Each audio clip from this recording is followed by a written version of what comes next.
Fala, meus amiguinhos do Futeclips, muito bem-vindos aí ao canal. Nesse vídeo aqui a gente vai conferir um conteúdo aqui do canal Peleja, é um canal grande aí, pra caramba, bem legal.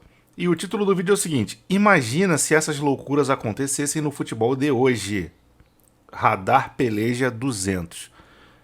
Vamos trocar de janela e conferir essa brincadeira aí. Esse vídeo aí fala dos folclóricos jogadores dos anos 90 ali, dos anos, enfim, talvez dos anos 80, 90. Que era aquela galera muito folclórica, que zoava mesmo, ia pra internet, ia pra imprensa pra zoar o adversário, pra apostar, enfim. Provavelmente é disso que se trata.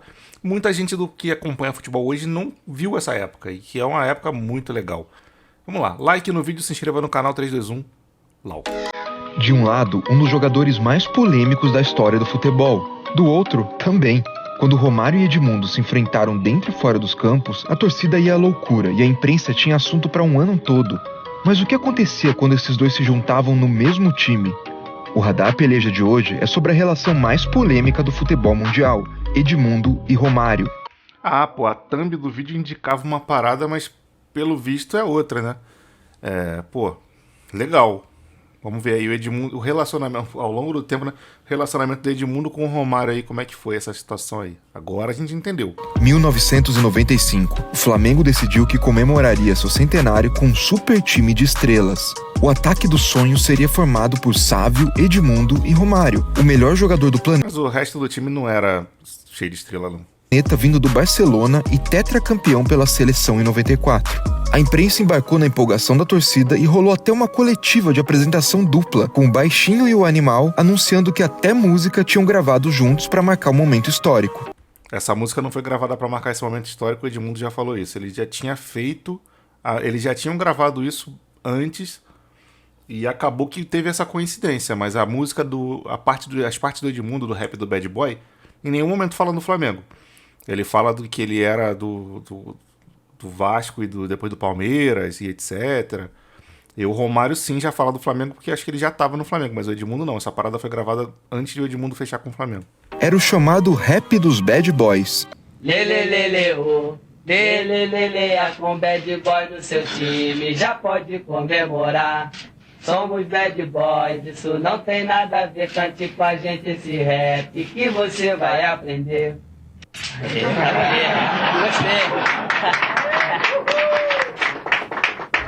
Muito se questionava sobre como seria a relação dos dois craques explosivos e cheios de personalidade. Para treinar esse time galáctico, o Flamengo anunciou o cobiçado Vanderlei Luxemburgo. Agora, a gente sabe que os dois têm um pouco de indisciplina, né? O Edmundo e o Romário. Como é que você define, como é que você diferencia essas indisciplinas? Eu não vou mudar o meu comportamento. Eu sou comandante. Não, do Romário e do Edmundo. Então, eu não vou mudar meu comportamento e eles vão se encaixar na minha filosofia. Eu sou contratado pelo Flamengo para ser técnico do Flamengo. Então, eu tenho a minha filosofia de trabalho, que o Flamengo acredita ser muito boa, por isso ele me contratou. E os jogadores o jogador Romário, o Branco, foram contratados para ser jogador do Flamengo onde eu comando. Então, eles vão se encaixar naturalmente na minha filosofia. Mas Edmundo e Romário chegaram a manter no início uma relação de parceria. Nesse jogo contra o Vélez, Edmundo dá um tapa no adversário e recebe de costas um soco covarde. Romário observava por perto e quando viu o soco, partiu para defender o amigo, com uma voadora no peito do jogador do Vélez. Repare na diferença de tamanho entre Romário... Depois ele correu para trás e fugiu dali, mas cara, ele deu uma voadora... Eu me lembro do Globo Esporte dessa época aí, no dia seguinte o maluco levantou a camisa, tava a marca, porque, essa voadora pegou no peito do maluco. As marcas assim, de trava arranhada assim no peito do cara, das travas da esteira do Romário no peito dele. Zandonal, o nome do cara. O adversário. Essa cumplicidade entre os dois acabou não durando muito. Luxemburgo não conseguiu colocar em prática o que havia dito em entrevistas e o super time foi um fracasso. Meses depois, cada um dos dois foi para um lado do futebol europeu. Em 1998, nas vésperas... Não, peraí. O Romário foi pro Valência em 97, se eu salvo engano. Ele ficou ainda no Flamengo. Ele ficou 95 inteiro... Ele ficou 96, aí depois ele foi pro Valência, não foi nessa fase aí não. E o Edmundo ficou do meio do ano até o final, e aí em 96 ele foi emprestado pro Corinthians e depois o Flamengo se desfez dele, ele acabou sendo negociado com o Vasco, inclusive. No Corinthians o Edmundo foi muito bem, diga-se de passagem, fez bastante gol. Ele teria sido um grande jogador aí da história do Corinthians aí. A torcida do Corinthians respeita o Edmundo pra caramba, mesmo ele tendo sido muito ídolo do Palmeiras e tal, que ele chegou no Corinthians, honrou a camisa, fez bastante gol, jogou bastante bola. Vésperas para a Copa do Mundo na França, Romário foi cortado por Zagallo por conta de uma contusão. O baixinho contestava o corte e acreditava que podia, durante o torneio, se recuperar e jogar. Tanto que antes mesmo da Copa terminar, Romário já tinha voltado aos gramados pelo Flamengo. Ele voltou em uma partida contra o Internacional, fez um gol no jogo que foi 1-1, o Romário. Mas depois ele não seguiu jogando, não. Parece que ele se recuperou para jogar essa partida para provar. Esse jogo foi antes das oitavas de final da Copa. Eu acho que era tipo um amistoso. E aí ele se recuperou, jogou essa partida. E na sequência depois ele tirou um tempo e etc. Enfim. E essa parada que tá aparecendo aí era um lugar chamado Café do Gol, que o Romário teve. Ele inaugurou uma época, um bar com esse nome. E tinha várias paradas nas portas dos banheiros. Aí em uma tem aí o Zagallo, tipo, fazendo merda. E aí o Zico limpando a merda do Zagallo, porque o Romário acreditava que o Zico cortou. Foi o Zico que deu a palavra para que o Romário fosse cortado, sendo que o Zico anos depois provou pro Romário que não teve nada a ver com isso. Quem deu a palavra foi o Zagallo, baseado no que o Lídio Toledo falou. Na época, o baixinho tinha um bar. Como provocação a Zagallo e o assistente Zico, Romário providenciou caricaturas dos... O Zico não era assistente, era coordenador técnico da seleção. É o treinador e o coordenador. Dois nas portas dos banheiros, associando a decisão da comissão técnica como uma verdadeira cagada. Edmundo desaprovou a atitude, e a relação de bastidor entre o baixinho e o animal só ia de mal a pior. O Edmundo não desaprovou essa atitude, é porque numa outra porta de banheiro, o Romário botou uma caricatura do Edmundo, mandou botar, né? Uma caricatura do Edmundo com uma bola murcha. Ele zoou o Edmundo também. Mais de um ano depois, nas temporadas de 99 e 2000, o Vasco, que já contava com o Edmundo, resolveu contratar Romário. Parecia uma ideia maluca de Eurico Miranda juntar fogo com querosene. E essa bomba ficou nas mãos de Abel Braga.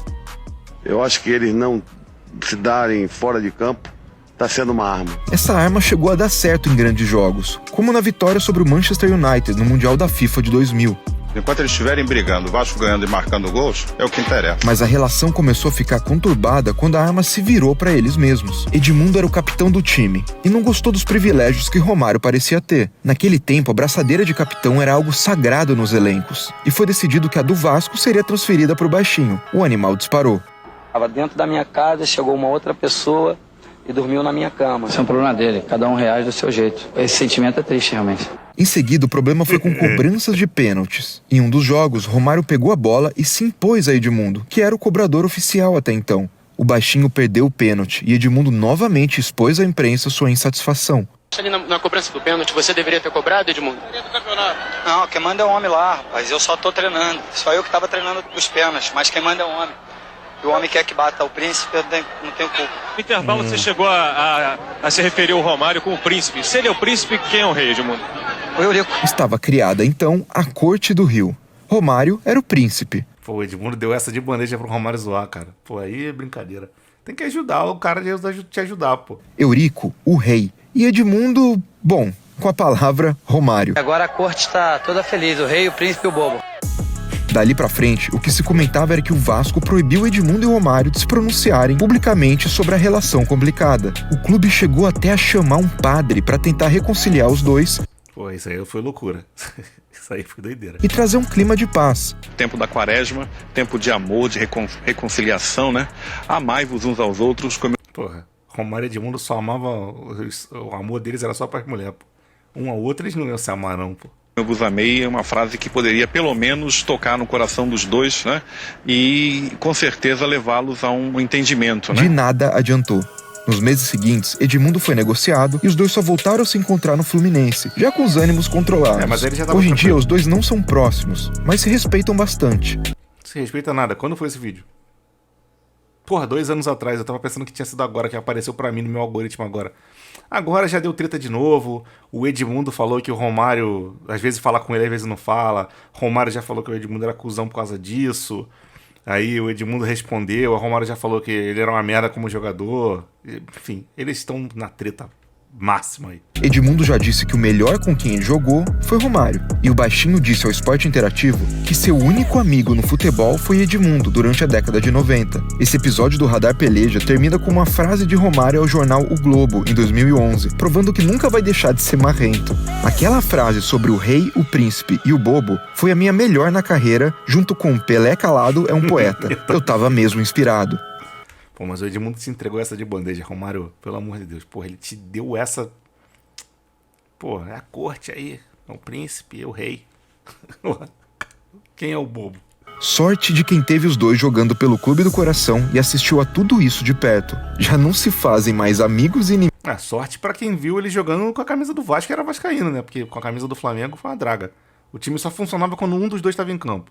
Romário e Sávio, bom. Edmundo e Sávio, bom. Romário, Edmundo e Sávio, triste. Amigos no futebol como antigamente. Raimundo, sou tetracampeão, sou Romário, bad boy, sou artilheiro do Mengão. Sou Edmundo, bad boy de Niterói, fiz a festa lá no Vasco e no Palmeiras, sou herói. Viu, ele não cita o Flamengo em lugar nenhum. Essa música já estava gravada muito antes do Edmundo ir pro Flamengo. Jogo bola porque gosto, jogo bola por amor. Meu amigo Edmundo, eu vou ter teu professor.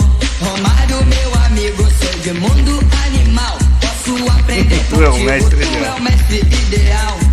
Fazem gols, é a nossa diversão. E o ponte preferido, quiosque viajandão.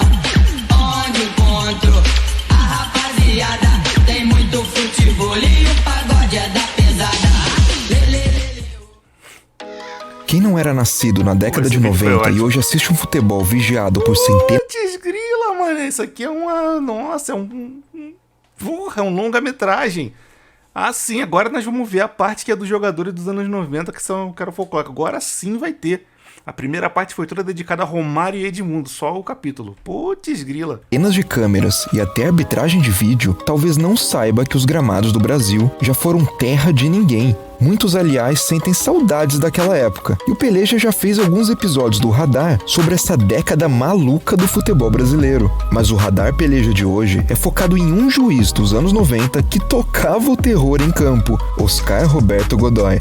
Aconteceu em 1995, mas parece nunca ter tido um fim. Corinthians e São Paulo disputavam no Pacaembu uma partida intensa na marcação. Pra quem não se lembra ou não conheceu Godoy, quando ele tava sem paciência não adiantava argumentar. Zé Elias foi expulso depois de cometer 3 faltas seguidas. Donizete, do São Paulo, também foi pro chuveiro mais cedo. No segundo tempo, Viola foi expulso no lado do Timão e Rogério Pinheiro pelo lado do São Paulo. O zagueiro são paulino foi retirado de campo abraçado por seu companheiro de defesa, Júnior Baiano. E é aí que começa uma das maiores discussões da história do nosso futebol. Segundo reportagens anos depois, Júnior Baiano se virou para os jornalistas e disse que Godoy estava com um hálito de cachaça. Fica claro no áudio e na leitura labial que o zagueiro dizia que o juiz estava apitando o jogo bêbado. Ele só tá bêbado. Ele tá ou não tá com mais cachaça? Eu não sei, ele tá. Encosta ali nele e vê ali só se ele não tá. Você sentiu?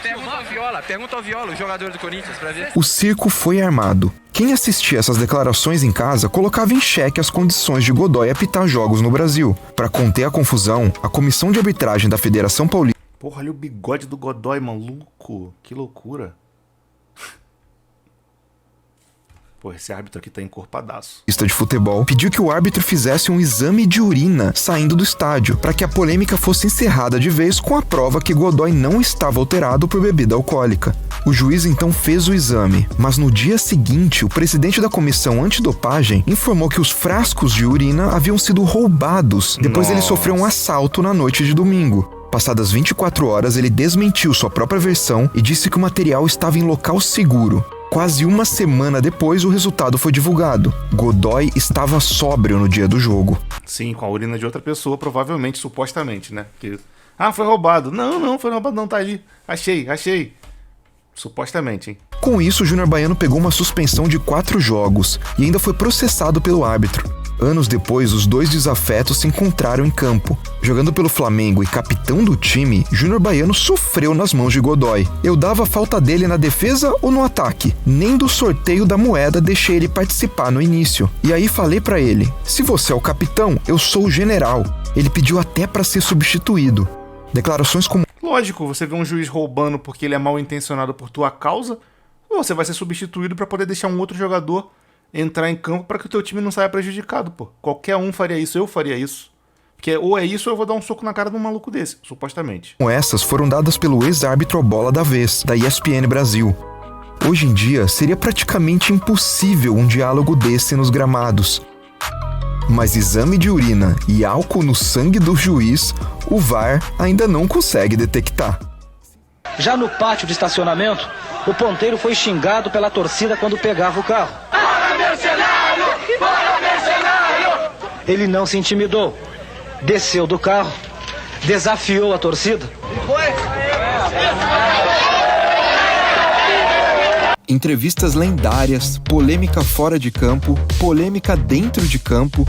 Você já era nascido quando a provocação bem-humorada entre os grandes jogadores era a principal notícia da semana? Quantos anos você tinha quando o futebol brasileiro ainda conseguia manter os seus craques? O Radar Peleja de hoje te conta a disputa marrenta pelo posto do Rei do Rio. Porra, isso aí foi clássico. Rio de Janeiro, 1995. O Brasil tinha sido campeão do mundo um ano antes e o futebol brasileiro estava em alta. 3 caras polêmicos dominavam os gramados e os microfones. Esse vídeo aí já tem aqui no canal, da matéria do Cícero Melo. O Cícero foi descobriu isso, que os caras se recusaram a treinar porque não estavam recebendo salário, foram pra praia zoar junto, né? O Edmundo, o Renato e o Romário. Aí esse vídeo tem aqui exclusivo só disso. Microfones da época. Um deles era Romário. Depois de ter levantado a taça do tetracampeonato da Seleção Brasileira de 94, o baixinho resolveu, no auge de sua carreira, sair do Barcelona para voltar às praias cariocas. Aliás, ele se tornaria o primeiro jogador a ser eleito o melhor do mundo pela FIFA sem estar jogando na Europa.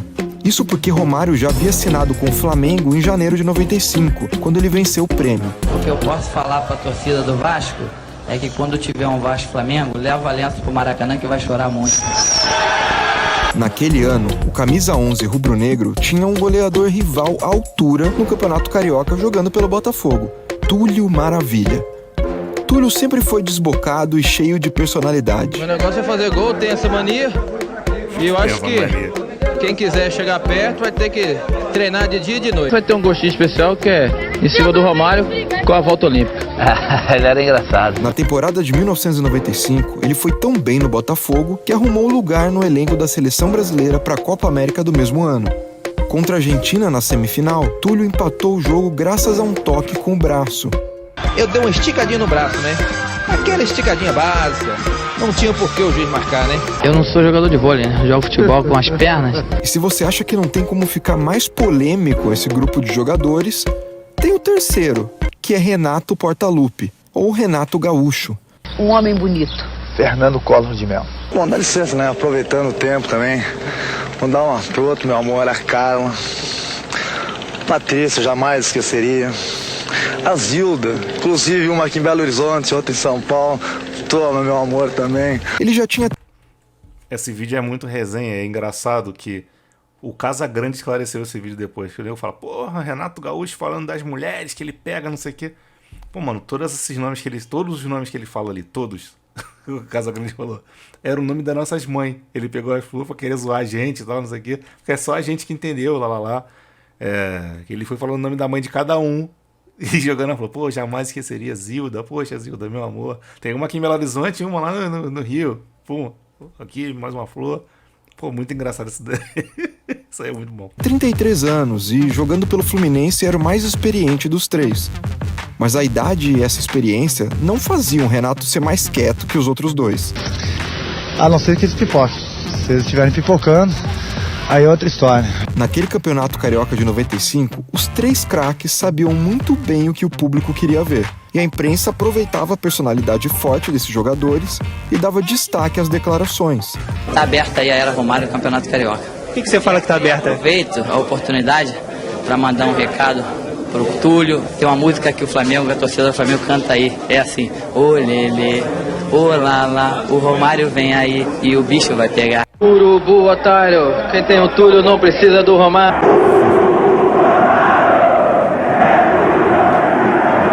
Os próprios jornais cariocas então criaram um prêmio. O craque que mais fizesse diferença ao seu clube no final do Campeonato Carioca seria considerado o Rei do Rio. Com esse estímulo extra, a falação não parecia ter fim durante o torneio. Gosto mais do Renato Gaúcho. E aí na areia, eles jogam mesmo ou é só no campo que eles jogam bola? Não sei, sabe? Teu negócio também é prancha, é surf, não é nada de bola não. Surf, o negócio é surf, não ligo pra bola. Pô, desse jeito aí, não sei, né? Esse maluco aí devia estar muito no... Casa que o meu negócio é só beber água. Depois de um fla-flu com a derrota do Flamengo, Renato decidiu sair às ruas do Rio de Janeiro procurando o Romário, porque ele alegava que o baixinho havia sumido em campo. Primeiro, ele foi à praia.